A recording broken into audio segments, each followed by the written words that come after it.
tarde a todos. Hoje, pleno sábado, continuamos com a nossa trajetória aqui, permeando as eras do Eric Hobsbawm. Nós já fizemos, no momento anterior, sábados anteriores, a era das revoluções, a era do capital, e nesse sábado, nossa pretensão aqui é colocar algumas pinceladas, né, a respeito da era dos impérios, que é o terceiro livro, o livro que, inclusive, fecha o ciclo do século XIX. Estou aqui ao meu lado com o professor José Marcelo, participando também desse empreendimento. Nós fizemos uma divisão de tarefas, divisão de trabalho, uma DIT, não internacional, mas uma DIT, uma divisão pessoal de trabalho, né? Então, eu faço a abordagem especificamente da primeira parte dessas obras e o professor José Marcelo a segunda parte. Bom, tratar do Eric Hobsbawm, como nós já salientamos em encontros anteriores, exige claramente uma circunscrição das metodologias que ele adota para a sua narrativa, para formular a sua narrativa, especialmente a metodologia do marxismo. Nesse livro, que o Eric Hobsbawm encerrou por volta do final dos anos 70, começo dos anos 80, esse é um momento em que o sistema socialista soviético já se encontrava nos seus estertores. A crise do regime soviético já se apresentava com muita intensidade naquele momento, final dos anos 70 e começo da década de 80. É um momento também, esse contexto histórico do final do século XX, um momento também que o próprio marxismo, enquanto uma teoria, uma forma de narrativa, se encontrava também sob um bombardeio intenso, que, aliás, não começa nesse momento. As principais críticas ao marxismo se estabeleceram nos anos 50, anos 70, 60 e 70, especialmente com o formato do regime soviético, formato autoritário. E o Eric Hobsbawm, nesse livro, eu pude notar, é uma suposição minha, ele um tanto quanto que se distancia daquela formação mais clássica de interpretação marxista. A começar pela própria introdução do primeiro capítulo desse livro, no qual ele apresenta um trecho de um autor, que é Pierre Nora, que não é um autor filiado à análise marxista. É um autor que compõe o que se denominou Nova História. É uma vertente historiográfica também importantíssima, constituída a partir da França, especialmente, que influenciou a escrita da história no mundo todo, inclusive a historiografia brasileira. Interessante também lembrar dessa obra do Hobsbawm, na sua introdução, uma situação a que ele chama a atenção, que é uma daquelas chaves fundamentais para a compreensão da obra como um todo. Então, até gostaria de citar aqui para que vocês pudessem observar o eixo central da análise do Hobsbawm, que compõe, na verdade, toda a arquitetura das eras. Então, o eixo central em torno do qual tentei organizar a história do século foi, basicamente, o triunfo e a transformação do capitalismo na forma historicamente específica de sociedade burguesa em sua versão liberal. A história começa com a dupla revolução, então foi o que nós vimos na era das revoluções, a dupla revolução, a revolução industrial na Grã-Bretanha, que estabeleceu a capacidade limitada do sistema produtivo, criado pelo capitalismo, em promover o crescimento econômico e a penetração mundial. E a Revolução Política Franco-Americana. Então, esse é um aspecto que ele menciona no terceiro livro, mas na Era das Revoluções, o Eric Hobsbawm trabalha muito superficialmente a Revolução Americana. Na verdade, ele centrou a sua análise na Revolução Francesa.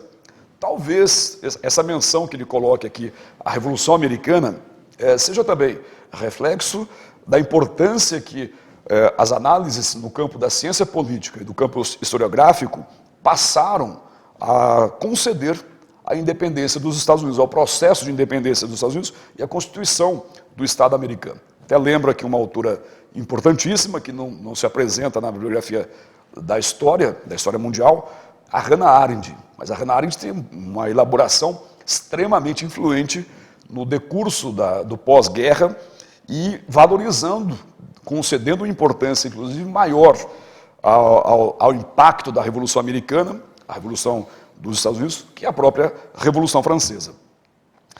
que estabeleceu os modelos dominantes de instituições públicas da sociedade burguesa, completadas pela emergência praticamente simultânea de seus sistemas teóricos mais característicos e interrelacionados, a economia política clássica e a filosofia utilitarista. Então, Hobsbawm nos apresenta aqui uma das chaves para a interpretação da sua obra, que é algo que nós já ressaltamos nos encontros anteriores. Para compreender a obra do Hobsbawm é preciso a compreensão da totalidade, é preciso a compreensão do sistema capitalista enquanto modo de produção que se estende se inicia no continente europeu e se estende por todos os territórios do mundo, inclusive onde chega, estabelecendo condições de corrosão de ordens tradicionais, ordens anteriormente estabelecidas. Gostaria de algum comentário, professor José? Esse ponto sobre o marxismo, né, Valdir, é interessante também. Ele de fato, eu percebo que há um distanciamento do marxismo, mas só para lembrar um pouco, lá no final do livro, né, depois eu vou voltar a isso, ele vai dizer que apesar do marxismo estar efetivamente num processo de rediscussão, né, uma série de autores no final do século XIX e ao longo do século XX vai usá-lo como ponto de partida, ou para o bem ou para o mal, né? Então ele trabalha o Marx ainda como claro, ele se distancia exatamente por conta de todas as influências que aconteceram na vida dele, não é? Ao longo do século XX e que ele viveu tão bem, né? E está vivendo, né? Mas ele põe o Marx, coloca o Marx como o grande intelectual do século XIX, não é? E a partir das ideias marxistas, as críticas e as defesas, não é? Como eixo principal. Você citou Pierre Nora, né? Ele faz parte da história das mentalidades, né? Então é uma escola dentro da França, não é? Que parte do marxismo, talvez seja a primeira escola de distanciamento do marxismo, né? Eles são organizados na linhagem marxista, essa história dos análises, né? A escola, né? Que vai desenvolver a ideia da totalidade da história, né? E a partir daí você tem uma série de linhas a favor ou contra Marx, né? É isso. Exato. Então, enquanto eu estiver desenvolvendo também aqui esses capítulos da primeira parte, quando você tiver alguma interjeição, quiser fazer a colocação, fique à vontade, porque senão eu começo a falar também, pode virar monólogo, e esse não é o nosso objetivo aqui. Vai lá. Bom, meus caros, então vamos ao primeiro capítulo que trata justamente de um balanço da Revolução, a Revolução Centenária, a Revolução Burguesa, essa revolução que ele sintetizou no aspecto político, a Revolução Francesa e a Revolução Americana, nesse sentido. Então, o momento de abordagem da Era dos Impérios, já se passaram 100 anos da Revolução Francesa, praticamente. E o que a Revolução Francesa e o movimento do capital deixou, portanto, como resultado? Qual é o mundo que o Hobsbawm encontra em suas observações, suas análises, lá naquele período pós-1870? Bom, primeiro aspecto, já também mencionado em encontros anteriores e parte das obras anteriores, é a ideia da redução dos espaços. Então, de fato, 1873, 1890, 1900, o mundo tinha se tornado, de fato, menor. A população mundial cresceu também como resultado do impacto da própria industrialização, impacto do processo de urbanização que se desenvolve na Europa, nos Estados Unidos, mas também nas áreas periféricas, cidades importantes, podemos até mencionar aqui no Brasil, a cidade de São Paulo, a cidade do Rio de Janeiro, vizinho nosso, cidade de Buenos Aires, e também no território asiático e africano. Na Ásia nós já temos cidades superpopulosas já naquele período, mas em territórios africanos, por exemplo, nós observamos a constituição de alguns núcleos urbanos importantes, tanto ao norte da África, como também resultado da própria ação do chamado imperialismo francês, por exemplo, quanto ao sul, onde se configura mais tarde a União Sul-Africana, a região da África do Sul. Bom, então há de fato um mundo muito mais dinâmico, um mundo interligado a esse sistema que é o sistema capitalista. Entretanto, também numa abordagem que nós fizemos na nosso último encontro, entretanto, há uma defasagem cada vez maior entre essas regiões que se incorporam ao mundo do capitalismo, a essa totalidade do capitalismo. Até um dos capítulos abordados, o último capítulo que eu abordei no nosso último encontro, tratava disso, os vencedores e os perdedores. Os vencedores, os países na ponta do capitalismo, e especialmente os países que souberam interpretar a nova realidade e se revolucionar nesse processo. Os Estados Unidos da América e o Japão. Então são os grandes vencedores na visão do Eric Hobsbawm. Agora, todas as outras regiões entram dentro nessas relações de totalidade, relações econômicas, relações sociais, entram nessas relações de forma defasada, de forma a manter uma tradição, que é uma tradição que é típica do sistema colonial, tradição complementar à economia, às economias centrais, a economia europeia e a economia dos Estados Unidos e do próprio Japão. Então há quase que uma polarização. De um lado, o chamado mundo rico, e do outro lado, o chamado mundo pobre, mundo dependente. O Hobsbawm, nessa época, inclusive, usa algumas expressões que eram típicas da época em que ele escreveu o livro, a expressão terceiro mundo, por exemplo, ou subdesenvolvidos, países subdesenvolvidos. Então essa é uma diferenciação que se aprofunda especialmente nesse período de organização dos impérios. A Europa é o centro do capitalismo e também ela formula o paradigma da sociedade burguesa.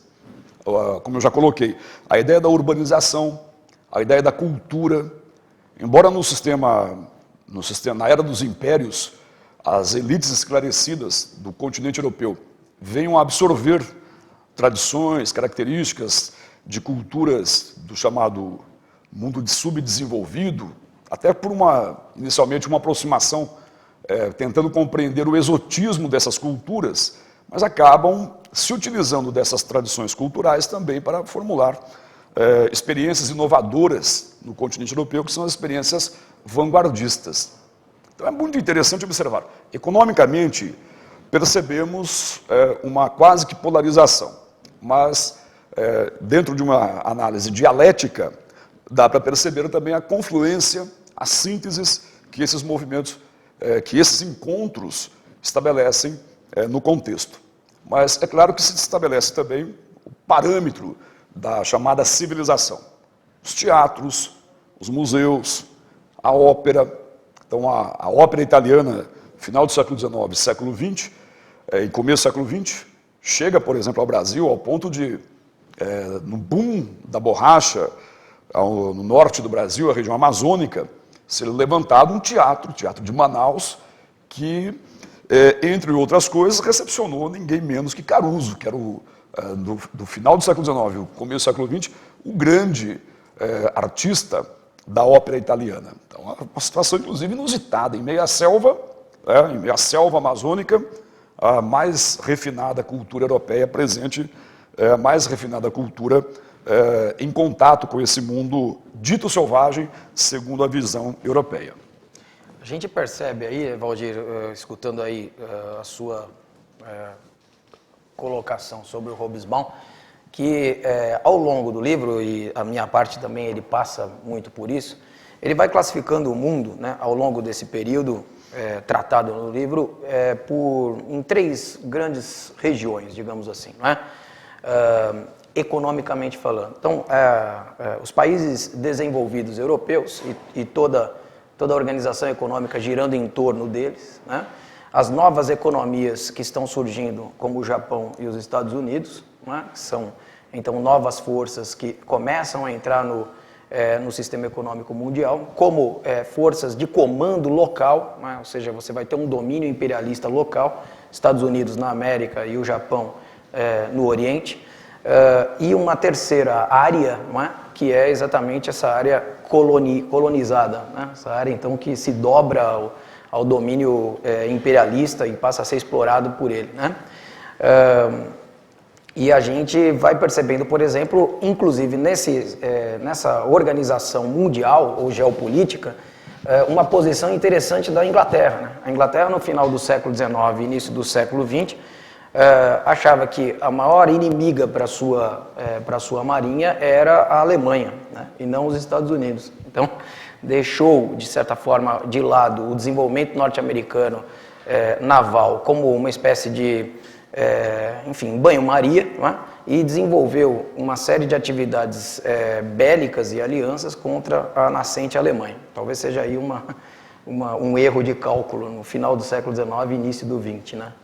Inclusive é um erro mesmo, porque dentro dos Estados Unidos há uma série de formulações teóricas do ponto de vista geopolítico, Marra, se não me engano, salvo engano, que vem desenvolver uma concepção de que os domínios do mundo se faziam pelos oceanos, pelos mares. Tá? Então essa é uma concepção gestada na segunda metade do século XIX nos Estados Unidos, a partir da observação do funcionamento da Pax Britânica, a partir do funcionamento do Império Britânico, que naquele momento era o império que dava as ordens no planeta. Enquanto que a Alemanha, lógico, ela tinha a definição, tinha a compreensão da importância do controle dos oceanos, mas ela se projetava muito mais por terra, muito mais por dentro do continente europeu, uma hinterland.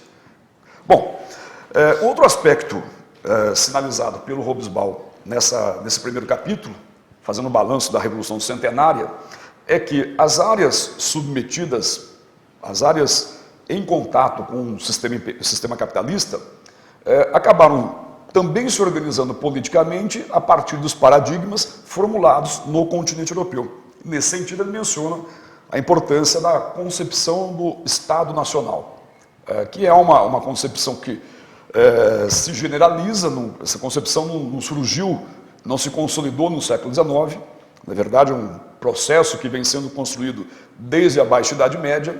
Em território americano, por exemplo, no próprio processo de independência, essa ideia de nacionalidade, de formulação de um Estado nacional é muito presente no Brasil e nas várias repúblicas que se constituíram pela América Latina, mas em outros territórios, por exemplo, África, essa concepção era praticamente inexistente. Ela é levada ao território africano no decurso do século XIX. O contato europeu com o continente africano, até esse momento do século XIX, era um contato que basicamente se restringia às áreas litorâneas. É no decurso do século XIX que o continente europeu, aliás, o continente africano, é praticamente tomado na sua integridade por tropas, por funcionários de estados europeus que chegam à região levando esse conceito, que é o conceito de um Estado homogêneo, de um Estado nacional. O que, evidentemente, especialmente no caso africano, vem a desenvolver uma série de dificuldades, uma série de problemas que resultaram na história do século XX em inúmeras tragédias, porque a adoção desse paradigma do Estado Nacional trata-se de um projeto que vem do mundo exterior e muitas vezes acaba por congregar no interior desse espaço povos de culturas diferentes, as chamadas etnias. Normalmente, no decurso do imperialismo, os países centrais procuram estabelecer dentro desses estados constituídos parcerias para o melhor exercício da exploração econômica e também do domínio político, marginalizando etnias, marginalizando povos outros que conhecem uma história de rivalidade, muitas vezes centenárias e milenares naquela região. Então, aí nós vamos encontrar uma situação que gera, no século XX, especialmente após a descolonização, conflitos terríveis. Talvez o mais próximo da história atual seja o conflito de Ruanda, onde as etnias Tutsi e Hutus entraram em conflito. Os Hutus, marginalizados, desenvolveram um ódio em relação aos Tutsis, e o decurso disso foi um genocídio no qual milhões foram mortos no espaço curto de menos de um ano. Então essa é uma consequência também da expansão desse mundo. Outro aspecto também importante fazendo o balanço da Revolução Francesa, o balanço da Revolução Centenária, é o conceito de cidadania.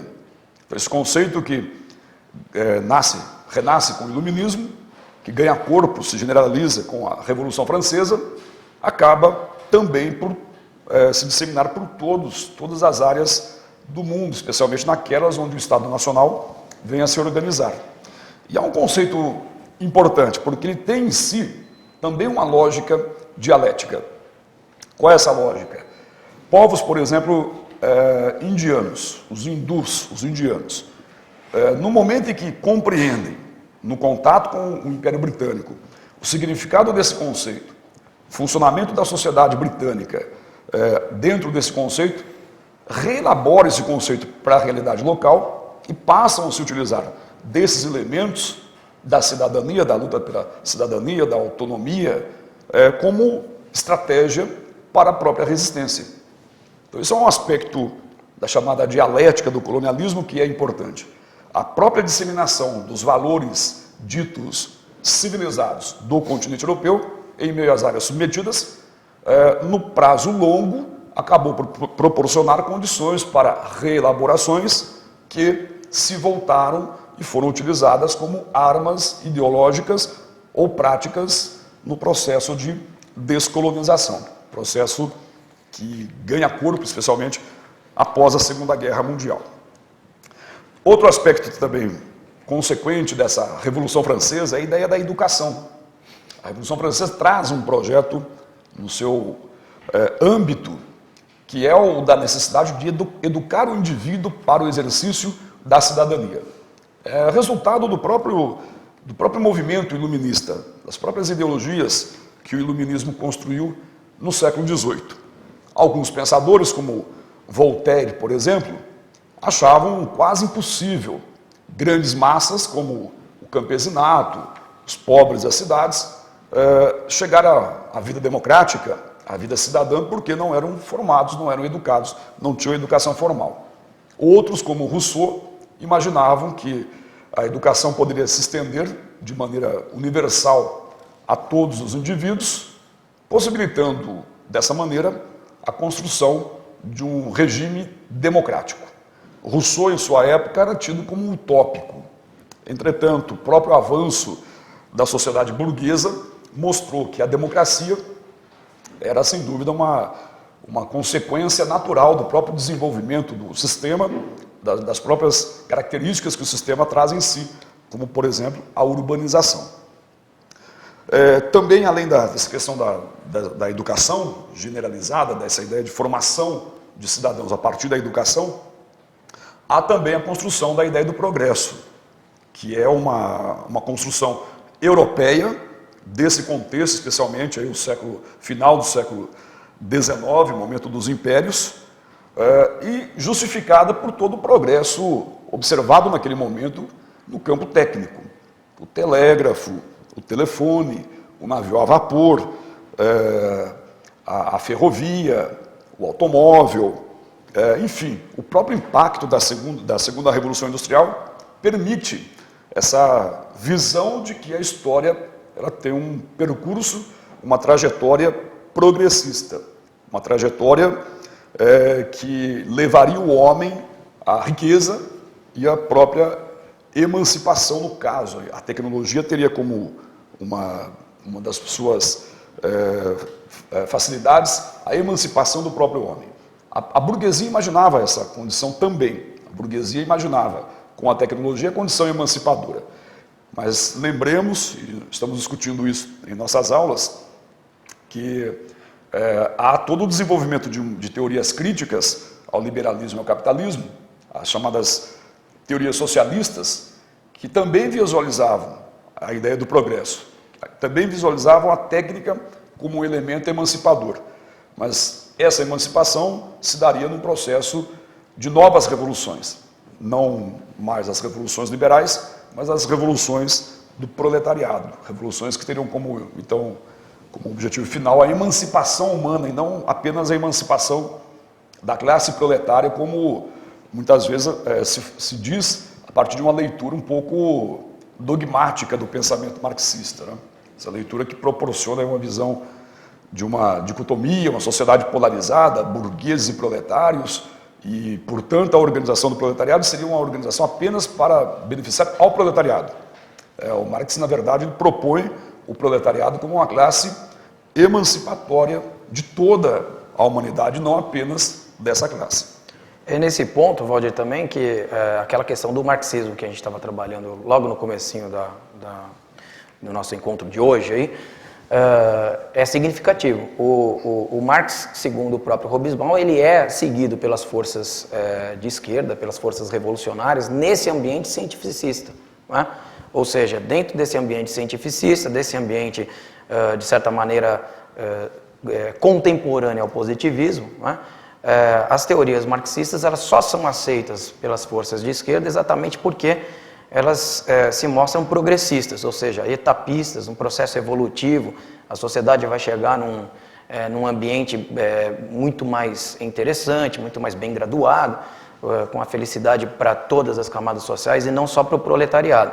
Inclusive a Revolução Russa, que está em fase de preparação, a gente tem um ensaio geral da Revolução Russa em 1905, né?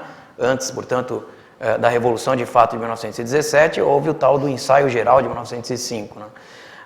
Nesse ensaio geral, quer dizer, as forças revolucionárias elas eram muito mais organizadas por membros da classe média do regime czarista, membros das camadas operárias. Então há uma organização muito mais complexa e todas elas seguiam, de certa maneira, o marxismo. Né? Então, é bastante interessante e significativo não só o fato da gente encontrar muitas leituras equivocadas do marxismo, imaginando um meramente proletário, né? Mas também na própria formulação de determinadas revoluções socialistas, o marxismo ele permeou outras camadas sociais, né? que viam no marxismo também, no caso do Império Czarista, que a burguesia não tinha uma autonomia possível de desenvolver essa organização sozinha, né? Principalmente outras camadas sociais que abraçaram o marxismo justamente por perceber no marxismo essa ciência evolutiva da sociedade. Né?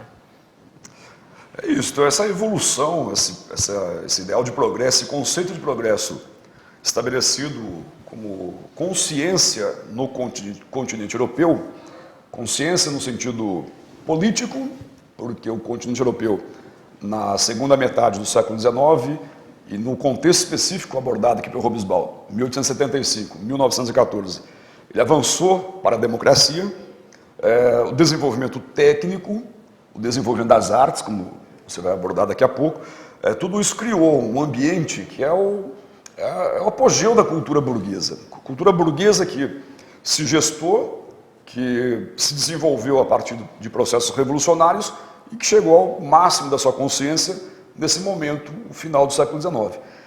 Daí a expressão Belle Époque, onde se dissemina toda uma cultura de progresso, onde as contradições que o próprio sistema traz dentro de si, por exemplo, a questão imperialista, o relacionamento com os povos submetidos, acaba por ser, de certa maneira, acobertado do grande público no continente europeu. O grande público no continente europeu incorpora a visão de que, de fato, os seus estados, na prática do imperialismo, praticavam a civilização.